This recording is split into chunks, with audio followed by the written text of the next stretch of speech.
पृथ्वी के नीचे दबे हुए, पहाड़ों के कंदराओं में छिपे हुए, समुद्र की तलहटी में खोजे गए ऐसे बहुत से पक्षियों के अस्थि पंजर मिले हैं जिनका अब कोई भी निशान शेष नहीं रह गया।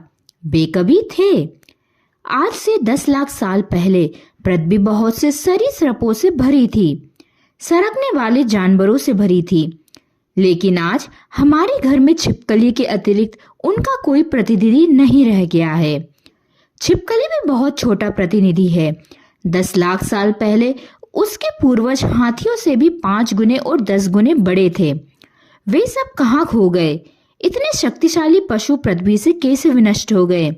किसी ने उन पर हमला किया? किसी ने एटम बम, हाइड्रोजन बम गिराया? नहीं, उनके खत्म हो जाने की बड़ी अद्भुत कथा है। उन्होंने कभी सोचा भी ना होगा कि वे समाप्त हो जाएंगे। वे समाप्त हो गए अपनी संतति के बढ़ जाने के कारण। वे इतने ज्यादा हो गए कि पृथ्वी पर जीना उनके लिए असंभव हो गया। भोजन कम हुआ, पानी कम हुआ, लिविंग स्पेस कम हुई, जीने के लिए जितनी जगह चाहिए वह कम हो गई। उन पशुओं को बिल्कुल आमूल मिट जाना पड़ा। ऐसी दुर्घटना आज तक मनुष्य जाति के जीवन में नहीं आई है, लेकिन भविष्य में आ सकती है। आज तक न आई उसका कारण यह था कि प्रकृति ने निरंतर मृत्यु को और जन्म में संतुलित रखा है। 10 आदमी पैदा होते थे बुद्ध के जमाने में, तो 7 या 8 व्यक्ति उसमें जन्म के बाद मर जाते थे। दुनिया की आबादी कभी इतनी नहीं बढ़ी थी कि भोजन की कमी पड़ जाए, स्थान की कमी पड़ जाए। फिर विज्ञान और आदमी की निरंतर खोजने और मृत्यु से लड़ाई लेने में वह स्थिति पैदा कर दी कि आज 10 बच्चे पैदा होते हैं सुसंस्कृत सभ्य मुल्क में, तो मुश्किल से 1 बच्चा मर पाता है। स्थिति बिल्कुल उल्टी हो गई है। उम्र भी लंबी हुई। आज रूस में 150 वर्ष की उम्र के भी हजारों लोग हैं। औसत उम्र 80 और 82 वर्ष तक कुछ मुल्कों में रह गई है। स्वाभाविक परिणाम हो जाना था, वह यह हुआ कि जन्म की दर तो पुरानी रही, मृत्यु की दर हमने कम कर दी। अकाल होते थे, अकाल बंद कर दिए। महामारियां आती थी, प्लेग होता था, मलेरिया होता था, हैजा होता था, वे हमने कम कर दिए। हमने मृत्यु के बहुत से द्वार रोक दिए और जन्म के सब द्वार खुले छोड़ दिए। मृत्यु और जन्म के बीच जो संतुलन था वह विनष्ट हो गया। 1945 में हिरोशिमा में एटम बम गिरा। 1 लाख आदमी एटम बम से मरे। उस समय लोगों को लगा कि बहुत बड़ा खतरा है, अगर एटम बम बनता चल गया तो सारी दुनिया नष्ट हो सकती है। लेकिन आज जो लोग समझते हैं वे यह कहते हैं कि दुनिया के नष्ट होने की संभावना एटम से बहुत कम है। दुनिया की नष्ट होने की संभावना, लोगों के मरने की, नष्ट हो जाने की नई संभावना वह है लोगों के पैदा होने से।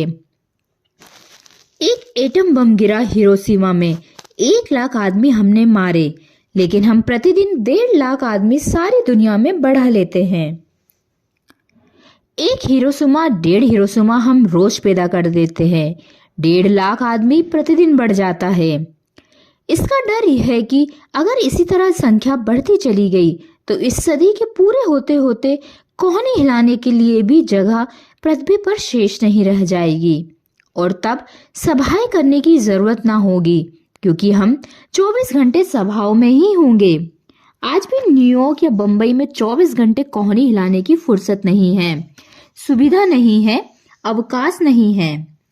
ऐसी स्थिति सारी पृथ्वी की हो जानी सुनिश्चित है। इसलिए इस समय हमने सबसे बड़ी चिंता जो मनुष्य जाति के हित के संबंध में सोचते हैं, उन लोगों के समक्ष एक्सप्लोजन ऑफ पॉपुलेशन है। यह जो जनसंख्या का विस्फोट है, यह है। हमने मृत्यु को रोक दिया और जन्म को अगर हमने पुराने रास्ते पर चलने दिया तो बहुत डर है कि हमारी पृथ्वी संख्या से ही डूब जाए और नष्ट हो जाए। हम इतने ज्यादा हो गए कि जीना संभव हो जाए।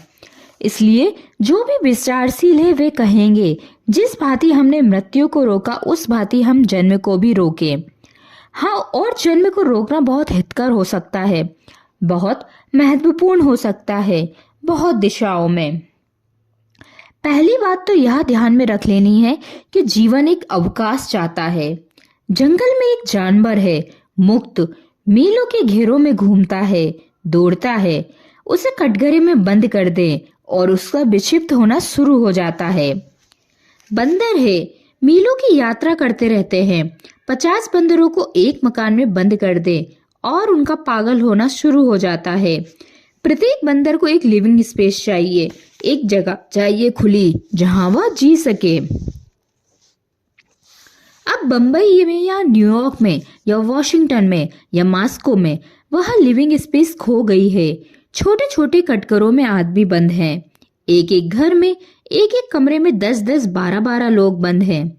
वहीं वे पैदा होते हैं, वहीं वे मरते हैं, वहीं वे जीते हैं, वहीं वे भोजन करते हैं, वहीं वे बीमार होते हैं।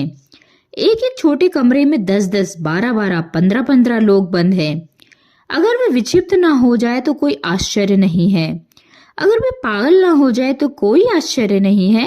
वे पागल होंगे ही, वे नहीं हो पा रहे हैं, यही आश्चर्य है। इतने कम हो पा रहे हैं, यही आश्चर्य है।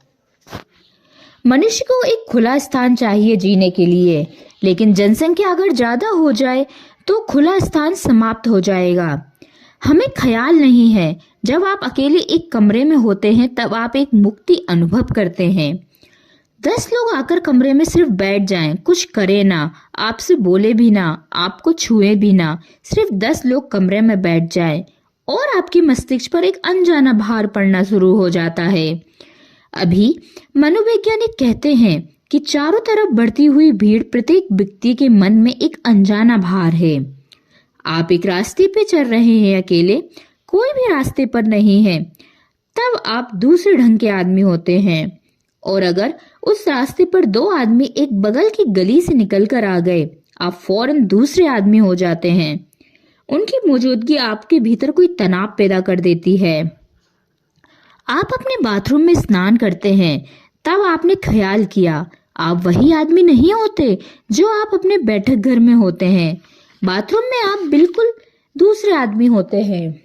बूढ़ा भी बाथरूम में बच्चे जैसा उन्मुक्त हो जाता है। बूढ़े भी बाथरूम में आईने में बच्चों जैसे जीभ दिखाते हैं, मुंह चढ़ाते हैं, नाच भी लेते हैं। लेकिन अगर पता चल जाए कि कीहोल कुंजी के छेद से कोई झांक रहा है तो फिर वे एकदम बूढ़े हो जाएंगे। उनका बचपन खो जाएगा, फिर वे सख्त और मजबूत और बदल जाएंगे। कुछ क्षण चाहिए जब हम बिल्कुल अकेले हो सके। मनुष्य की आत्मा के जो भी श्रेष्ठतम फूल हैं वे एकांत में अकेले में ही खिलते हैं। काव्य हो, संगति हो, परमात्मा के प्रतिनिधित्व मिले, सब एकांत हो और अकेले में ही मिलती है। आज तक जगत में भीड़ भाड़ में कोई श्रेष्ठ काम नहीं हो सका। भीड़ ने अब तक कोई श्रेष्ठ काम किया ही नहीं। जो भी जगत में श्रेष्ठ जन्मा है, कविता, चित्र, संगति, परमात्मा, संगीत, प्रार्थना, प्रेम, वे सब एकांत में और अकेले के फूल हैं। लेकिन वे सब फूल मुरझा जाएंगे, मुरझा गए, मुरझा रहे हैं, मिट जाएंगे। आदमी श्रेष्ठ से रिक्त हो जाएगा, क्योंकि भीड़ चारों तरफ से अनजाना दबाव डाले चली जाती है। सब तरफ आदमी है, सब तरफ आदमी है। और एक बहुत बड़ी मजे की बात है, आदमी जितने बढ़ते हैं उतना व्यक्तित्व कम हो जाता है। भीड़ में कोई आदमी इंडिविजुअल नहीं होता, व्यक्ति नहीं होता। भीड़ में नाम मिट जाता है, आइडेंटिटी मिट जाती है, तादाद में मिट जाता है। आप कोई नहीं होते, भीड़ के एक अंग होते हैं। इसलिए भीड़ बुरे काम कर सकती है, अकेला आदमी उतने बुरे काम नहीं कर पाता।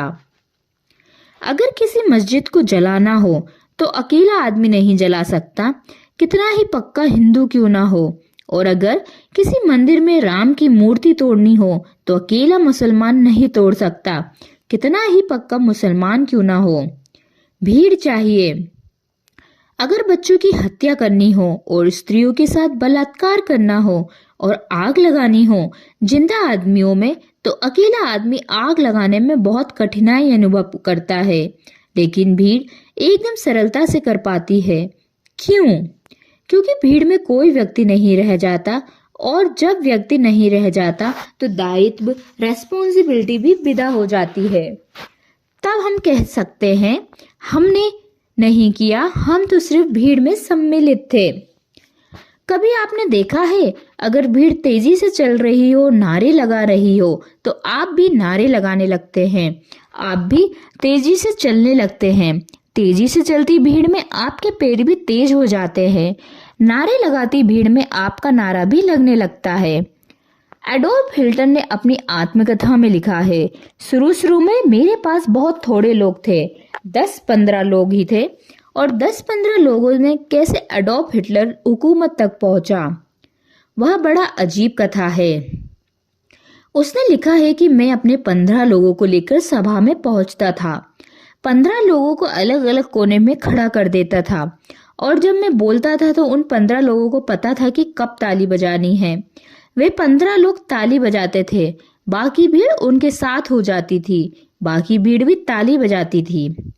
कभी आपने ख्याल किया है, जब आप ताली बजाते हैं भीड़ में, तो आप नहीं बजाते, भीड़ बजवा लेती है। जब आप हंसते हैं भीड़ में, तो आप नहीं हंसते, भीड़ हंसवा लेती है। भीड़ संक्रामक है, वह कुछ भी करवा लेती है, क्योंकि वह व्यक्ति को मिटा देती है। वह जो व्यक्ति की आत्मा है, वह जो उसका अपना होना है, उसे पोंछ डालती है।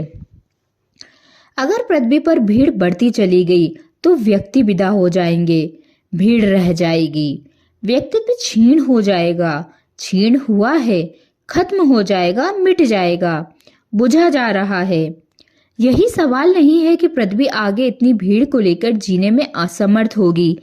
अगर हमने कोई उपाय भी कर लिया, समुद्र से खाना निकाल लिया, निकाल सकेंगे, क्योंकि मजबूरी होगी तो कोई उपाय खोजना पड़ेगा, समुद्र से खाना निकल सकेगा। हो सकता है हवाओं से भी खाना निकाला जा सके, और यह भी हो सकता है कि सूरज की किरणों से हम सीधा भोजन ग्रहण कर सके। यह सब हो सकता है। सिंथेटिक फूड भी हो सकते हैं, सिर्फ गोलियां खाकर भी आदमी जिंदा रह सकता है। आखिर भीड़ बढ़ती जाएगी तो भोजन का भी तो हमें कोई हल कर लेंगे, लेकिन आत्मा का हल नहीं हो सकता, आत्मा का हल नहीं हो सकेगा। इसलिए मेरे सामने परिवार नियोजन जैसी चीजें केवल आर्थिक मामला नहीं है, बहुत गहरे अर्थों में धार्मिक मामला है।